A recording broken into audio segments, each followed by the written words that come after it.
রাজ আপনি যেমনটি বলেছেন তিস্তার কিন্তু পানি হুহু করে বাড়ছে, যেটা আমরা 12:30টায় বলেছি। এখনও দেখতে পাচ্ছেন যে আমার পাশে যে শাখা নদীতে আমি দাঁড়িয়েছি এখানে কিন্তু পানি হুহু করে বাড়ছে।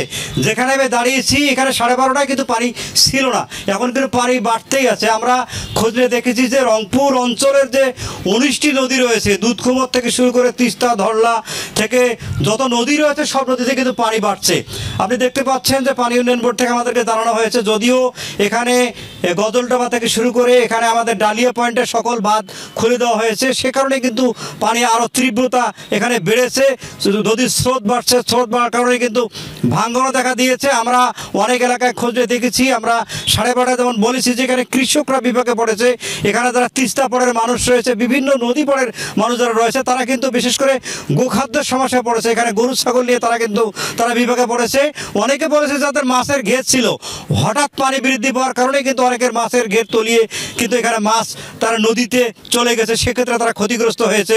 আমরা আরও খোঁজ নিয়ে দেখেছি যে পানি উন্নয়ন বোর্ড বারবার বলছেন যে এখানে আমরা সতর্কতার কথা যদিও বারবার বলছি, আমরা যারা জেনেছি যে এখানে কিন্তু সশরীরে এসে কিন্তু কেউ এখানে তাদেরকে উদ্বুদ্ধ করেননি কীভাবে তাদেরকে এখানে মেকআপ দিতে হবে, এই ক্ষতিগ্রস্ত মানুষের পাশে কীভাবে দাঁড়াবে। এখানকার জেলা প্রশাসক, বিভাগীয় কমিশনার যদিও এখানে যোগদান করেননি, তারপরেও বিভাগীয় অফিস থেকে আমাদেরকে জানানো হয়েছে যে এখানে যে পানি উন্নয়ন বোর্ডের পক্ষ থেকে যে পদক্ষেপ রয়েছে, আমরা যে জায়গাগুলোতে বাদ দেওয়ার কথা ছিল এখন সে পর্যন্ত বাদ দিতে পারেননি। অনেক জায়গায় কিন্তু আমরা খুঁজে দেখেছি যে এখানে শুধু বস্তা ফেলে রেখেছে, কিন্তু এই পানি উন্নয়ন বোর্ডের অনিয়ম দুর্নীতির কারণে অনেক জায়গায় এখনও পুরোপুরি বাদ তারা দিতে পারেননি। এখানে পানি হুহু করে বাড়ার কারণে ভাঙা শুরু হয়েছে। আমরা অনেক এলাকায় দেখেছি নিম্ন অঞ্চল প্লাবিত হওয়ার কারণে অনেকে বাড়িঘর কিন্তু সরিয়ে নেওয়ার প্রস্তুতি অনেকে নিয়েছে। অনেকে ভারী মালামাল যা রয়েছে তারা উঁচু স্থানে তারা ইতিমধ্যে আশ্রয় নিয়েছেন। আমরা আরও একটি বিষয় বলে রাখি যে বিশেষ করে খেটে খাওয়া যারা মানুষ তারা কিন্তু এই অতিবৃষ্টির কারণে, ঘন বৃষ্টির কারণে তারা কিন্তু একটু বিপাকে পড়েছে এবং হুহু করে পানি বাড়ার কারণেই তিস্তা পাড়ের মানুষ থেকে শুরু করে এখানে আমরা বলি যে কুড়িগ্রাম, লালমনিরহাট, এখানে গাইবান্ধা, এখানে নীলফামারী যে এলাকার মানুষ রয়েছেন, গতকালকে সর্বোচ্চ বৃষ্টিপাত হয়েছে দিনাজপুর জেলায়। আপনারা জানতে পেরেছেন যে এখানে বিশেষ করে এই উত্তর অঞ্চলে যে 8টি জেলা রয়েছে এবং 19টি নদী যে রয়েছে, প্রতিটি নদীতে কিন্তু পানি বাড়া শুরু করেছে।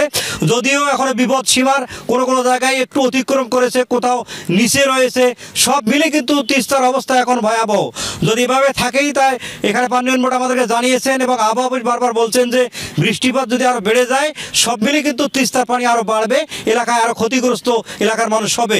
সব মিলে তিস্তা পাড়ে এখন আতঙ্কের একটি জনপদে এখানে আমরা দেখেছি।